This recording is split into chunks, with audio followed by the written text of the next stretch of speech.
Vamos falar da primeira espécie do controle concentrado, que é a ação direta de inconstitucionalidade. A ação direta de inconstitucionalidade, ela faz o controle da constitucionalidade de lei ou ato normativo em tese, marcado pela generalidade, impessoalidade e abstração. Então, o órgão de cúpula do STF fará a análise em abstrato, ou seja, a partir do momento que a lei ou o ato normativo entra em vigor, ela pode ser questionada por um dos legitimados se esta lei está contrária à Constituição. Então, eles vão alegar, vai fazer uma petição alegando que a lei que entra em vigor, ela é contrária à Constituição e deve expor os motivos que demonstrem essa inconstitucionalidade. O que a gente tem que pensar é que nesse daqui não tem ninguém questionando no caso concreto, tá? Aqui é abstrato, é um legitimado competente que, se ao final esta espécie normativa ela for realmente declarada inconstitucional, vai atingir a todos, vai atingir a todas as pessoas. Então, quais são os objetos, né? O que pode ser objeto de ADIM? As espécies do artigo 59, bem como atos normativos, decretos, né? Decretos regulamentares. Não estudamos lá decretos regulamentares, que são aqueles que o Poder Executivo ele regulamenta aquilo que está escrito na lei? Então, os decretos são atos normativos que também podem ser objeto de ação direta de inconstitucionalidade. A quem compete julgar este tipo de ação? Quando tratar-se de lei ou ato normativo federal ou estadual, esta ação deve ser proposta no STF. Então, será proposta no STF quando tratar-se de lei ou ato normativo federal ou estadual. E se tratar de lei ou ato normativo estadual ou municipal que fere a Constituição estadual, os legitimados ingressarão com essa ação no Tribunal de Justiça do Estado. Então, vamos lá novamente. Lei ou ato normativo federal ou estadual que fere a Constituição Federal, será proposta a ação perante o STF. Lei ou ato normativo estadual ou municipal que fira a Constituição estadual, será proposta a ação perante o Tribunal de Justiça daquele estado. Anotem aí, lembrem-se aí, coloquem aí em letras garrafais. Pelo controle abstrato, pelo controle concentrado, pela via principal, não se faz a análise de ato normativo ou lei municipal contrária à Constituição Federal. Então, uma lei municipal, ela até pode chegar no STF e ser analisada pelo STF se ela é ou não constitucional? Sim, mas somente na via incidental, somente no controle difuso.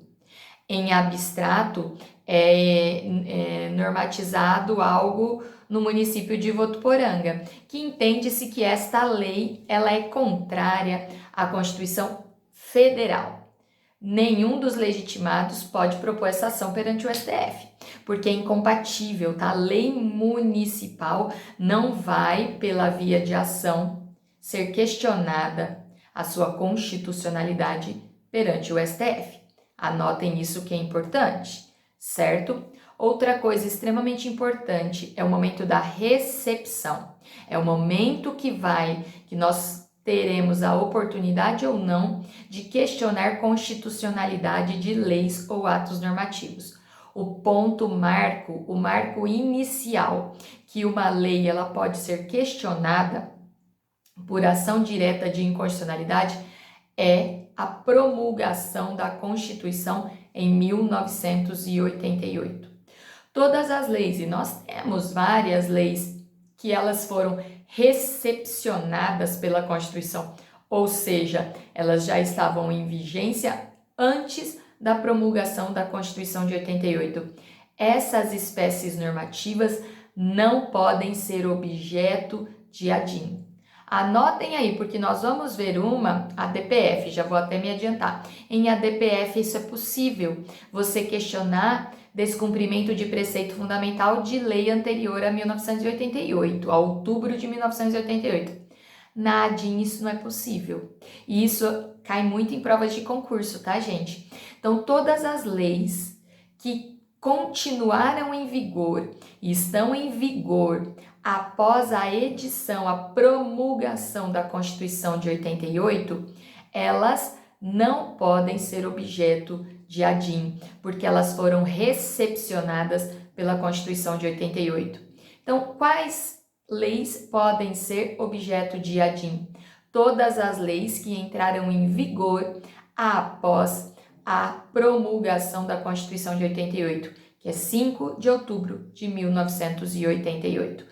Dali para frente, todas podem ser questionadas sua constitucionalidade. Para trás, nenhuma pode.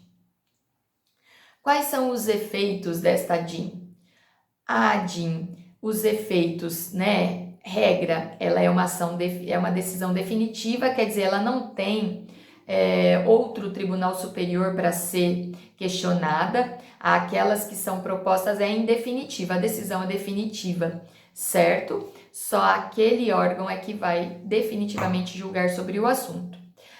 A decisão ex tunc, ou seja, retroage à data da data da vigência, quando a lei entrou em vigor, da celebração dessa norma, da publicação desta norma, e tem por fundamento a alegação que esta norma em tese se presume constitucional. Nós não falamos isso, que é uma presunção relativa? A partir do momento que o STF decide que realmente não existe ali essa constitucionalidade, tem que retroagir. Contudo, o próprio STF pode entender pelos efeitos ex nunc, mas a regra é pelo ex tunc, tá? Vai retroagir a data da publicação. Estende-se a todos, portanto, é um efeito erga omnes, independentemente de eu ter ou não ingressado com qualquer ação, eu vou ser, vai chegar até mim a decisão do STF, é vinculante. O que quer dizer isso? Todos os órgãos, todos os entes devem obedecer essa decisão do STF. Ou seja, a partir do momento que ela torna-se definitiva, que ela transita em julgado e aí não é mais passível de nenhum embargo, nada dentro do próprio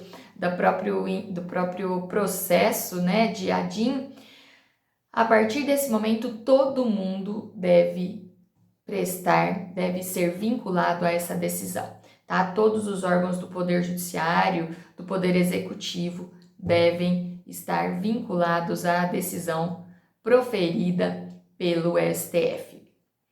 E a questão da medida cautelar? Existe medida cautelar em ADIM? Sim. Pode ser pedida? Pode. Mas os efeitos da medida cautelar? O STF, ele vê com cautela. O que é uma medida cautelar?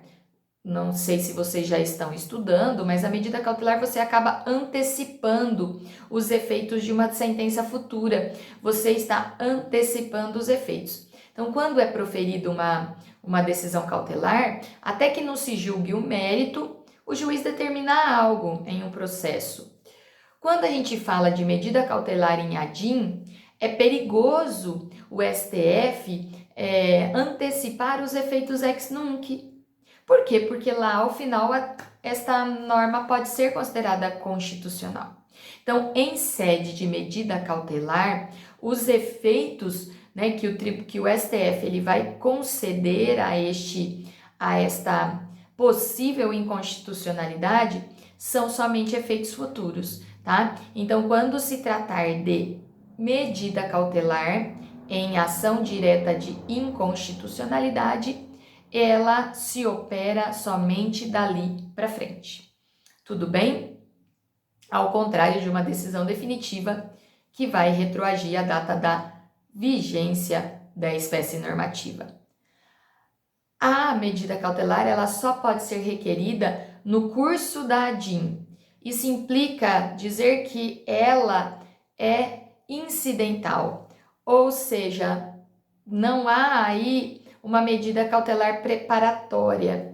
Eu entro com a ADIM, né? Eu, legitimado, o Procurador-Geral da República entra com a ADIM e por estar muito gritante, né, a flagrante inconstitucionalidade da lei que foi colocada em vigor, ele pede uma medida cautelar para que pelo menos dali para frente fique suspenso, né, fiquem suspensos os efeitos daquela medida cautelar.